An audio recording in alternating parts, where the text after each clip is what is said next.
नमस्कार। अभी हमारे देश में होली का त्यौहार आने वाला है। ऐसे ही हमारे देश में बहुत सारे त्यौहार आते हैं और इनसे हम पैसे भी कमा सकते हैं, बिजनेस भी सीख सकते हैं। अब सीखने की बात रही तो देखो क्या होता है कि जब भी ऐसे त्यौहार आते हैं तो इनमें छोटे छोटे बिजनेस किए जा सकते हैं और वो हमें बिजनेस सिखाते हैं। जैसे मान लीजिए हमें कुछ नहीं आता, हमें कुछ नहीं पता है, हम कोई ज़्यादा चीज़ें नहीं जानते हैं, तो हम इन त्योहारों का लाभ उठा के छोटे छोटे बिजनेस कर सकते हैं। जैसे जैसे अभी मान लीजिए होली का त्यौहार आएगा तो इसमें सबसे ज़्यादा बिकने वाला प्रोडक्ट क्या होता है? तो आप कहोगे रंग होता है, दूसरे लोग कहेंगे पिचकारियाँ होती हैं। तो हाँ, अगर हम पिचकारी का काम करें तो अगर मान लिया कि अगर आप इस त्यौहार में होली के सीज़न में पिचकारी ले आते हो और उसे बेचते हो तो दो चीज़ें होंगी।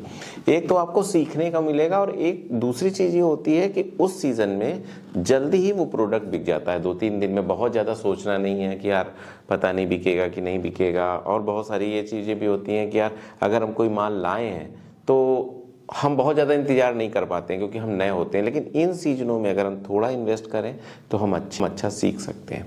इसमें दो तरीके के ऑप्शन हैं। नंबर एक ऑप्शन है कि अगर आप छोटी दुकान लगा रहे हो तो आसपास के क्षेत्र से में, जो आपके क्षेत्र में है होलसेल मार्केट, वहाँ से उठाओ और सामान ले आओ।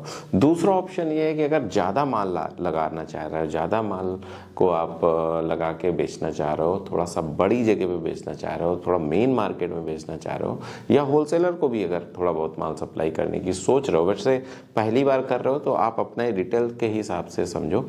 तो आप सदर बाज़ार है, सदर बाज़ार में फायर ब्रिगेड है। फायर ब्रिगेड के जस्ट सामने, किसी से पूछ लेना फायर ब्रिगेड कहाँ है। फायर ब्रिगेड के सामने क्या है ना, खिलौने की बहुत बड़ी मार्केट है ना।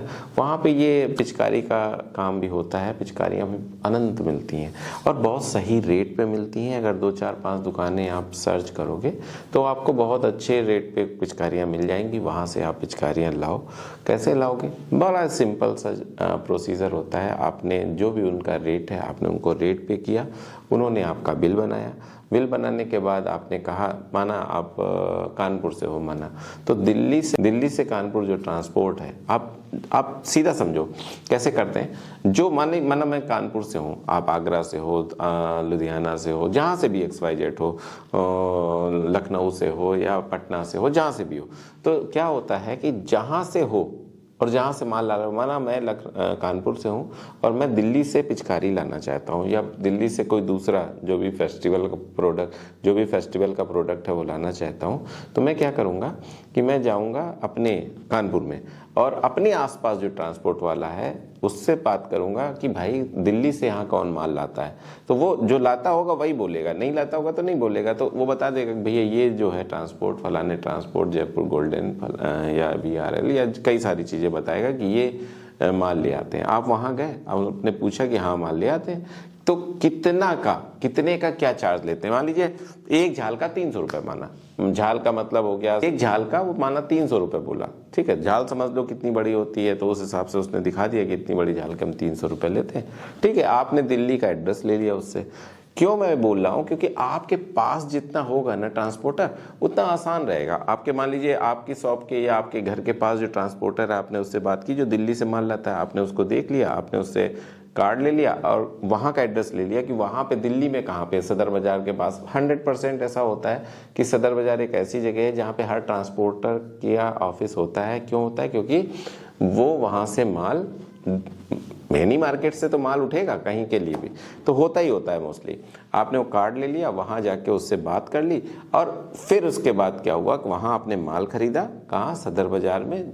चाहे जिस तरीके का भी माल खरीदना हो, जैसे मैं एक भी एग्जांपल के लिए आपसे पिचकारी की बात कर रहा हूँ, अपने पिचकारी का माल खरीदा, बिल आपके साथ है। क्यों? क्योंकि आपने अभी उसको पेमेंट किया, आपने उससे बिल ले लिया, उसने माल पैक किया, आपने रिक्शे में लादा और उस ट्रांसपोर्ट के यहाँ रखा है। हो गया सिस्टम पूरा।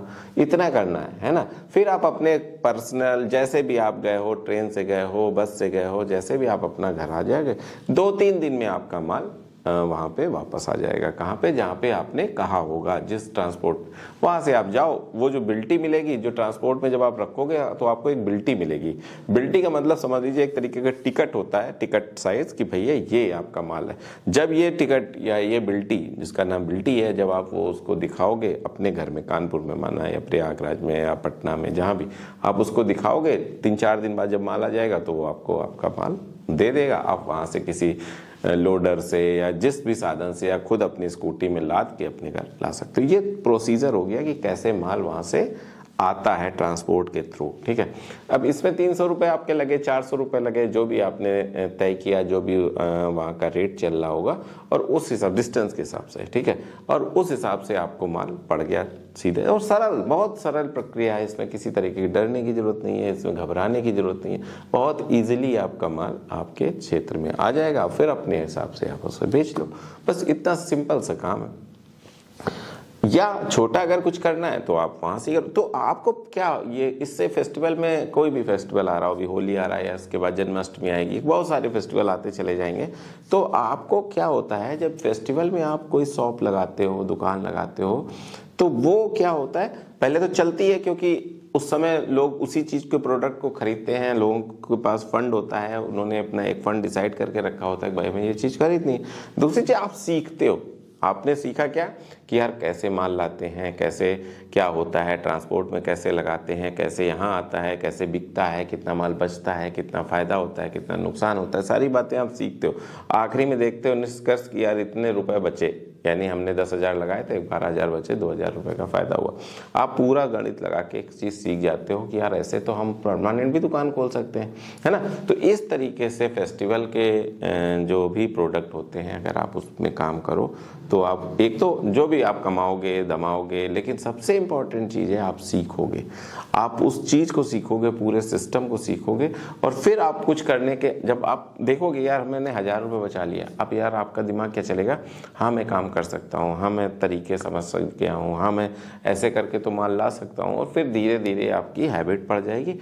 और ये सिर्फ एक चीज़ ये होती है कि यार आपकी लत लग जाए, बस आपकी लत लगते ही आपका काम, आपको लत लग जाए कि हाँ यार बिजनेस मैं कर सकता हूँ, और एक बार लत लगती है ना तो फिर छोड़ता नहीं आदमी।